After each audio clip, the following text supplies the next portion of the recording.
I'll tell you what, I'm not the same person who left through that door. I'm a very different person. That's according to Nora in Lucas Hnath's A Doll's House Part 2. I think it's a really appropriate sort of summation of her character in Hnath's play. This is obviously a sequel of sorts to Henrik Ibsen's famous play A Doll's House. I say of sorts, it is a sequel in the sense that this focuses on events in these characters' lives about 15 years after the end of Ibsen's play. I'm on the fence about calling it a sequel because Hnath is obviously a very different playwright than Ibsen, but that being said, I think it actually works really, really well as a follow-up to Ibsen's play, and I'm going to talk about some of the reasons for that. So this play premiered in 2017. That's, I think, worth noting. So there is a very different style here than Ibsen's original. Ibsen was the first of the modern dramatists with a capital M. So Ibsen wrote in what a style that came to be known as the social problem play. Hnath is picking up on that, but because this is from 2017, Hnath is obviously writing after the feminist movement of the 20th century. So not only first wave feminism, which actually begins in Ibsen's 19th century, but second wave feminism that sort of breaks women's socially prescribed role of remaining in the home, that undoes a lot of the strictures that made marriage such a repressive institution. And there are many feminists who justifiably argue that marriage still is an oppressive institution, but things like protection from spousal rape, no-fault divorce, the right of a wife to own property in her own name, to do business in her own name, etc., etc. These are accomplishments of second wave feminism, which Hnath has the benefit of having experienced in a way that Ibsen does not. And so the approach to the question of the social problem play has to be somewhat different. In a way, Hnath's Nora is not a Nora that one would expect to find in the late 19th century, because she's an incredibly forward-looking feminist thinker from this perspective. So what Nora has done after the famous scene at the end of Ibsen's play where she leaves and goes out into the world to find herself, she first off sort of worked for a little bit to gather some money, and then she went up and to the north of Norway and just sort of lived in a cabin for a while, and sort of came to terms with herself. And there's this very interesting bit, this sort of very moving scene where she's telling Torvald this, that like what she had found was that whenever she wanted to do something, whether that was eating, whether that was sleeping, whether that was doing whatever, she found that there were multiple voices in her head, not just the voice she could identify as hers, but Torvald's voice, her father's voice, the pastor's voice, these male authority figures who were in her head telling her how to live her life. And what she tries to do is, I don't know, this very sort of Henry David Thoreau style thing where like she's living in silence until her voice is the only one in her head. And when she has finished with that, she goes back to civilization and she starts writing these books. Basically, these books saying, so the first book she writes is about her own story of leaving Torvald. But she writes these feminist social commentary books where she essentially says to women, hey, if your marriage is bad, you should leave it. Marriage is there are all of these problems with marriage. And we get these sort of recited in this lengthy portion, this opening portion, where Nora has met with Anne-Marie, who's her sort of former nurse, who then sort of took care of Nora's children when Nora left. And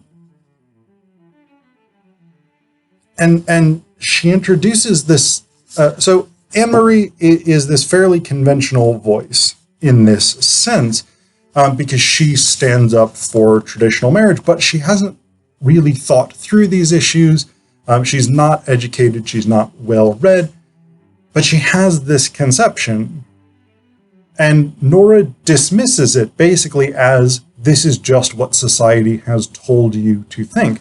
And so Nora makes all of these critiques because she's clearly spent a lot of time thinking about marriage as an institution. So this idea that like marriage is an expression of love, but when you get married, what you're doing essentially is tying yourself to one human being for the rest of your life. And there is this ownership quality to it. This idea that I own you and no one else can love you. You cannot love anyone else. This exclusivity, this proprietary attitude. She talks about this problem of like, when you're wooing or dating, essentially, like what you do is you try and present yourself in the best possible light. But once you're married, you have that person. They are now your spouse, and you don't have to impress them anymore. And so this sort of trap of not knowing the person that you are marrying, it's a very real problem, especially in the 19th century when you didn't really have sort of long-term dating, when you didn't have people who were sort of regularly interacting on an interpersonal level without sort of chaperones and things like this. But even today, people who date for a very short period of time and then get married, much, much higher divorce rate. And this is partially a problem. But this idea that like, because there is science now that says like statistically human beings are not, or that psychologically human beings are not necessarily intended to be in love with one person for decades and decades and decades. Like, that's just not the way that we as a species evolved because of our shorter lifespans in previous eras and things like this. So this idea of being tied to one person until death, especially from a young age, is very often contrary to actual human experience. And so these are the kind, and I mean, Nora doesn't have that science necessarily, but today in 2023, we do. And in 2017, when this play premiered, that science had already existed. So this is sort of one of the things that we get very much in this play is this sort of statement of a social problem, that the way that marriage has traditionally been conceptualized in Western cultures for at least the past 150, 200 years is actually quite problematic in many ways. But the other thing that's interesting about Nora's position in terms of marriage and these sort of predictions for the future, she says here, and so I say, well, just end it. End marriage. And it will end. I know it. In the future, 20, 30 years from now, marriage will be a thing of the past. And those in the future will look back on us and they'll be in shock, in total just awe at how stupid we are, how backwards our thinking, how sad it is that we put ourselves through this completely unnecessary process of self-torture. 20, 30 years from now, people will have many spouses in a life, even many spouses at once. There won't be lines drawn between couples, and there won't be jealousy because there won't be anything to be jealous of. And I find that really interesting because in some way, I mean, obviously Hnath knows that by, say, the early 20th century, marriage as an institution had not collapsed. But there is some degree to which this is true, in the sense that, like, divorce has become much easier and much more common. Serial marriages are much more common. Polyamory is a thing. Non-traditional lifestyles in which people may live with multiple partners. These are all things that now exist, but they aren't necessarily the norm. I mean, divorce is quite normal now in Western cultures, but this idea that, like, marriage will be a thing of the past, it's an interesting prediction because it is spoken by Nora with that sort of gut conviction of somebody who really believes that the thing they envision as good for society must necessarily come to pass. But we, having the benefit of, you know, sort of being more than 20 or 30 years from when Nora was making this prediction, if we put her in her chronological timeline, we obviously know that this did not come to pass. So that's part of the sort of ideological drive of this play, is this sort of question of marriage. And Nora gets to present her perspective early on, and she gets to present it fairly definitively because this has been her sort of professional life, largely since leaving Torvald. Later, we get Torvald, who somewhat defends marriage, but not as much. But we get Emmy, who is Nora and Torvald's youngest daughter. Emmy is sort of brought on to meet Nora, and Emmy defends marriage, and she gives us sort of the most comprehensive and lucid description, defense of marriage, largely in the sense of, in a system without marriage, we are atomized individuals. If we're not bound to someone, we drift from person to person, having rather unfulfilling relationships. And Nora herself admits that that has largely been what her romantic and interpersonal experience has been since leaving Torvald. Is she's had this series of affairs, most of which meant virtually nothing to her. And for Nora, that actually is quite good, because she says she is the kind of person who is better on her own. But for Torvald, that's clearly not the case. And for Emmy, that doesn't seem to be the case. And so there is, again, that interesting wrinkle in Nora's sort of social philosophy of this is what's good for society, is that there is some degree to which she has confused this is what's good for me with this is what's good for society. And there is a good argument to be made, and I think to a certain extent, A Doll's House Part 2 makes that argument, that by opening up marriage and divorce and possibilities for divorce and things like this, people like Nora, who are not well served by marriage, can be much more successful, much happier, can find self-fulfillment in a way that they can't within the structures of marriage. But the complete abolition of marriage that Nora dreams of would also be detrimental to people like Emmy and Torvald. So that's the social problem aspect of this. But what I find really impressive about Hnath's play is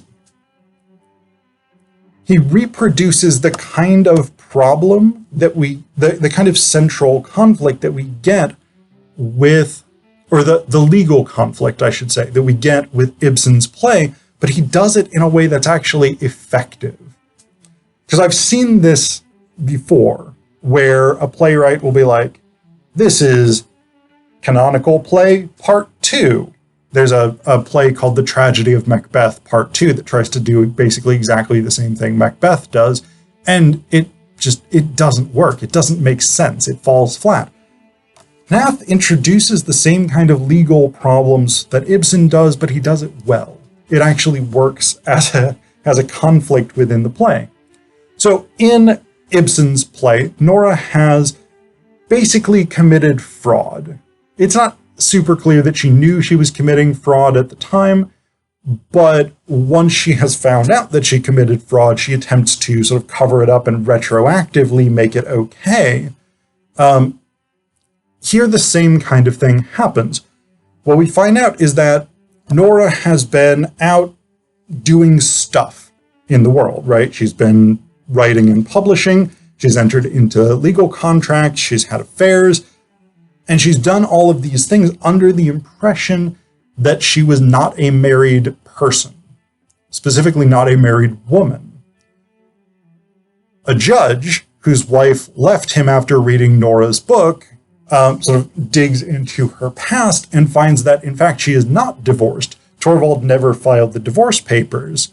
And so that is the reason in this play that Nora has come back to Torvald's house to try and convince him to file these legal papers so that all of the stuff that she has done, it will be harder for this judge to sort of get her thrown in jail or whatever it is. Because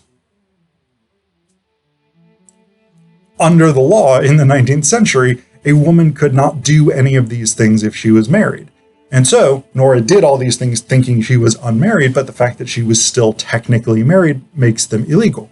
And so the judge is basically sort of threatening her to force her to either retract everything she's ever written, or he will expose her as having committed these crimes and being a hypocrite for preaching against marriage while being technically married. So she is in that sort of legal position again, where she has committed fraud somewhat unwittingly, at least, and she is now trying to sort of retroactively make that okay. What we find out is that Torvald is actually in the same position here. And so this becomes the sort of counterbalance to this, because people in this town had developed their own theories about what had happened to Nora after she left, with the prevailing theory eventually being that she had died and Torvald just didn't want to talk about it because it was too painful.